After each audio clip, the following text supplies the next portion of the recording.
Hello, this is John Brown at johntbrown.com, jontbrown.com. Today I'm going to do some action poses with a character called Buck. I did a turnaround of Buck last week, so I thought, why not go in and do some action poses? Um, so, so what I'm doing here is I just want to get him in as many poses as I possibly can, just to kind of think through the character, figure out what my character can and can't do. So this is a fun little character. He's got basically a ball for a head, a flour sack for his body, and he's got kind of short, stocky little legs. So I wanted to get him into some poses that would help me in the animation process. So I want to kind of do a short based on this guy, and it's going to be kind of an actiony short. So he's got to be able to move pretty well. He's got to be able to be fairly dexterous, move around a lot. So I just wanted to have some fun with some poses that kind of might demonstrate that. So most of these poses I start off with a line of action, which is basically just an initial kind of line to figure out what my character's pose is going to be, and then I hone it. All right. So after I do kind of the line of action, I build in some volumes, and I try and delineate kind of a figure. So these are kind of line of actions. I'm just really loose, trying to get that initial pose down, and I want those lines that kind of continue on throughout the entire body, and I'm going to use them as reference then throughout the entire drawing. So I like to try and encompass the entire figure in most of the stuff I do, rather than just kind of picking a certain portion of it, like a mouth or nose, and concentrate on that. So it's basically just a process of refining. Um, yeah. So you can see here I'm modifying it quite a bit then based on kind of where the pose takes me, but I'm still trying to get that initial line of action, that feel of it, the same. So it does take quite a bit of refining, I think, throughout the process. And this one is very line heavy. I'm doing a lot of outlining and that kind of stuff. At other points, I have done more kind of color, like blocking in the shapes with large swaths of color. But on this one, it's fairly line heavy. I think towards the end here, I get about 5 or 6 different poses. You can see that I'm working my layers here in Photoshop. I think each pose I've got a separate layer, so that enables me to kind of move it around and modify it as a whole. I'm trying to, especially on the head, once I kind of block in those basic shapes, I want to figure out where the middle is. I want to get that T pose. So I'm basically cutting the face in half, lengthwise and crossways, so that I can figure out where the nose and the eyes are in relation to one another. So this is kind of like a 3/4 down-ish, something like that. So it's still, I'm able to kind of figure out where stuff is on the face based upon that reference line, like that. So the eyes and the nose are basically on that same line. The mouth is underneath it, obviously. So and this is a slight upshot on this one. And you can see the body is just very simply kind of blocked in. I might have gone a little too sharp. Yeah, there you go. I kind of rounded it out there.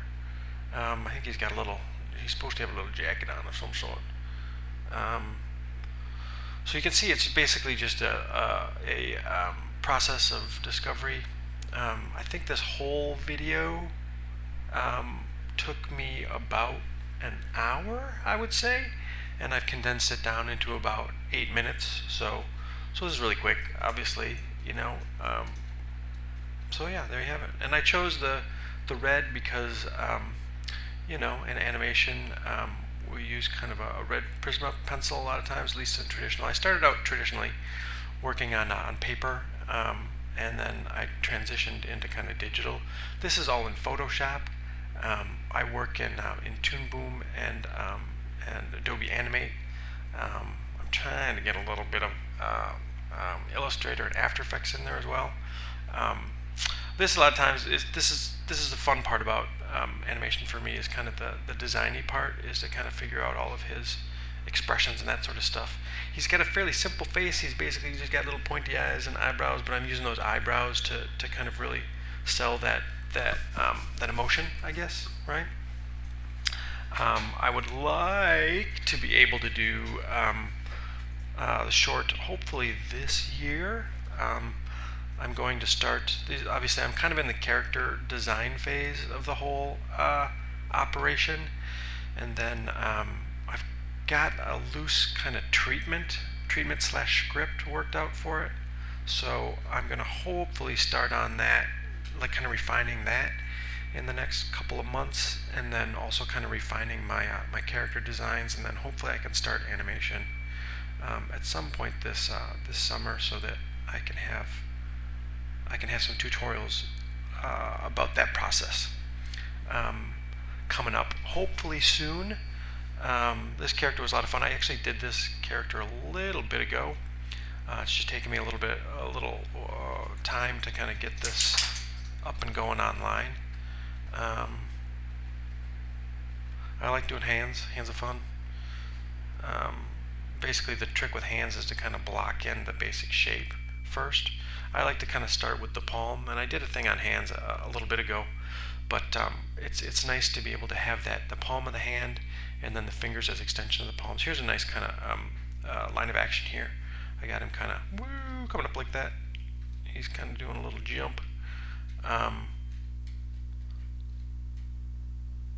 this one turned out all right. So I guess I try to get a little foreshortening in there. I tried to pay a little bit of attention to my volumes and that sort of stuff as I'm kind of going ahead, like the relationship of the head to the hands and that sort of stuff, or head to the body, so that my volumes remain fairly consistent in all of my poses. I don't want to be wildly inaccurate in my action poses, but then again, I also don't want to be so accurate that I'm taking away from the process of just kind of having fun and creating at this point.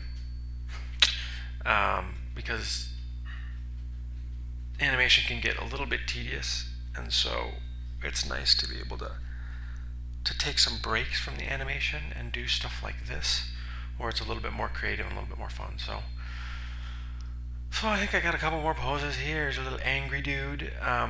So again, I'm going to be posting more stuff hopefully at John T. Brown, or at my YouTube channel. So if you want to kind of keep tuned, that would be fantastic. Hopefully I'll be posting another one with some more concepts. I'm probably going to do a few more concept-y kind of stuff here, and then I might kind of try and start in on the animation. If you want to take a look at my work, it's johntbrown.com without the H, John without the H. Feel free to take a look at that, or tune in here to YouTube. Stay tuned here for more of this stuff.